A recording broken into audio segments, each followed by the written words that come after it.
moment, this hour. It ain't no doggone tomorrow, fellas. What are you gonna bring to the doggone table? Are you gonna bust somebody in their mouth? Are you gonna do your doggone job? Are you gonna pray from your doggone chest? Are you gonna pray from your heart and get everything you doggone got? Cause I'ma do that. And I'ma give y'all everything I doggone got on every play. I need that to know. Nakobe Dean, I knew I had a higher grade than most people are. And I personally think he's one of the 20 best football players in this class, maybe one of the best 15. But there's concern about the arm length, concern about the speed, concern about the measurables not matching up to the production at college. Well, I've told you before, and I'll say it again, I'm gonna die on the Dean Hill. That's fine with me. I'm gonna have him ranked too high. He's gonna get drafted way lower than where I rank him. He's gonna be sitting on the next available McShay list for a long time come Thursday night of the draft.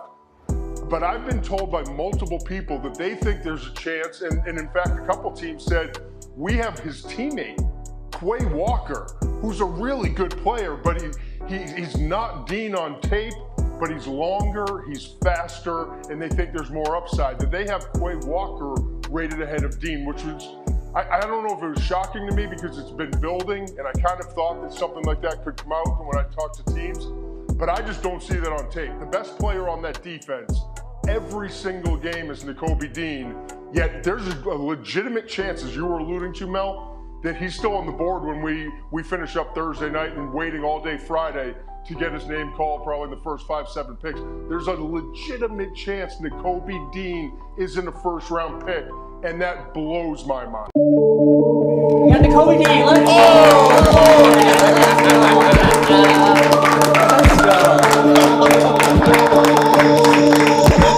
Nakobe, you ready? Ready to come to Philly? Man, you damn right I'm ready. I know it, man. You bring that championship mentality, man. We'll go win a ring like you just got one. Can't wait to get you here, brother. I know there are a lot of folks who are paid a lot of money to sit in corner offices who have never buckled a chin strap a day in their life. That's okay. You don't have to have played the game to understand the game. But there are some folks very, very rigid who believe the game's played on a chart, and it's not. So to all the sweater vests out there who chose to pass on Nakobe Dean because of a half-inch here or 3/4 of an inch there, take your glasses off for a second. I just want to talk to you about a couple of things that still have a place in today's game. Instinct, football IQ, those things matter on the field, but they also matter in your line of work. So while you looked at Nakobe Dean's arms and you said, chart says not long enough, and you looked at his height and said, I know he could ride all the coasters at Six Flags, but it doesn't seem like he's quite tall enough for our organization. You take all your fractions and quarters and half inches, and I want to talk to you about two things that you failed miserably to be able to measure. One of them is shoulders, not width. What's on top of the shoulders? This thing right here. And then the other thing is chest, not width. This, the heart, what's inside the chest. What he possesses in those two areas infinitely make up for the fractions of inches that you dinged him for not having on your chart. The problem is, you screwed up in one night. Over the next decade, he's about to prove you wrong. He's going to pull the Gary Bertier, tackle for loss, point to the sideline, and he can reasonably do it with all 32 teams in that league, because every one of them that had a chance passed on him.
Again, I think I've said this 50 times in the sense of what are we looking for in players, right? We're looking for high character guys. We're looking for guys that love football. We're looking for guys that are tough. We're looking for guys that have high football IQ. And he checks every single one of those boxes, right? And competitive, right? That's the last one. And he checks every one of those boxes. And he's a leader on that field for Georgia, right? His football IQ is so high. His instincts are so high.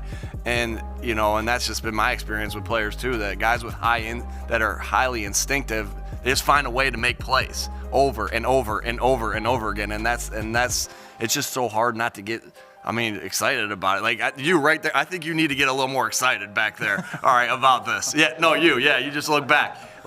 It's exciting. This guy he loves ball. You can't get around guys. Amazing, man. Having Kobe here is a huge burden off my shoulders, not being here alone, not going through this whole process alone. Obviously, we played at Georgia, have a very strong connection, have a very strong relationship. He's a good friend of mine, we talk all the time. So, just having him behind me, he's play calling, so it's not really no drop off with me and him, having that strong connection. So I know he's gonna push me to be better and I'm gonna push him to be better. And definitely just having Kobe here is a huge advantage for me. Oh man, ooh, got that little. Hey, I got a high hopes with Dean, man. I like his film. I've been watching him, just because I'm from the state of Georgia. He played at Georgia. Man, he's a guy that kind of fly around the ball, man. He gonna learn a lot from TJ and them guys, man, because them guys are true veterans. They work hard, they know the game, they smart. So I'm looking forward to seeing how he turn out. I would be remiss if I did not ask you about Nakobe Dean, because it sounds like you're fairly high on him as well. Tell me what you think of your new linebacker.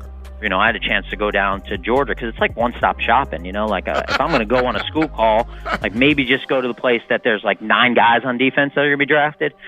So I went down there and, I'm asking about all these guys and I'm asking about Jordan and I'm asking about, the other guys on defense. And, at one point, a guy who I'm really close with down there, he says to me, he's like, the best player on our defense is Nakobe Dean. You haven't even asked about him yet. I'm like, I'm going to get to Nakobe. I got him. Everyone there talks about the alpha dog. Everyone there talks about this guy. And then you put on the tape and it's instincts, it's explosiveness, it's toughness. It's just and you combine that with the character and it's man, this guy's got a chance to be a special player. And for us, sometimes you get in the middle of a draft and this happens, right? Sometimes it's almost like everyone goes, well, why aren't they taking him? And then if the guys fall further because it's maybe they know something I don't know. And so I was the same way. When we were going to take him in the second, there wasn't even this discussion. All right, he's a linebacker. He didn't test. Maybe falls to the second round. Got it. And we picked Cam, and that was a hard decision. And then you kind of get out of your mind. There's no way Nakobe's going to fall to our next pick, so you don't even think about it. You're just I just lost Nakobe Dean. And you're a little bummed, but that's what happens in the draft. You're going to lose players. And then as it started to get 10 to 15 picks away, and I'm a little superstitious, so I don't even want to speak it. I kind of wrote it down. I literally wrote on a piece of paper, Nakobe Dean, right? And I wrote it. And when I walked out and I went to our docs, I'm like, am I missing something? And no, Howie, we talked about Nakobe Dean. We're telling you, we're good. If you draft him, he's going to be there.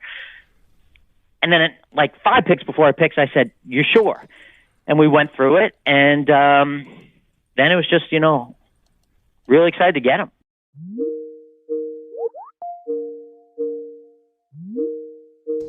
Eagles fans, Nakobe Dean here, new linebacker for your Philadelphia Eagles. And I just want to let y'all know I'm ready to work.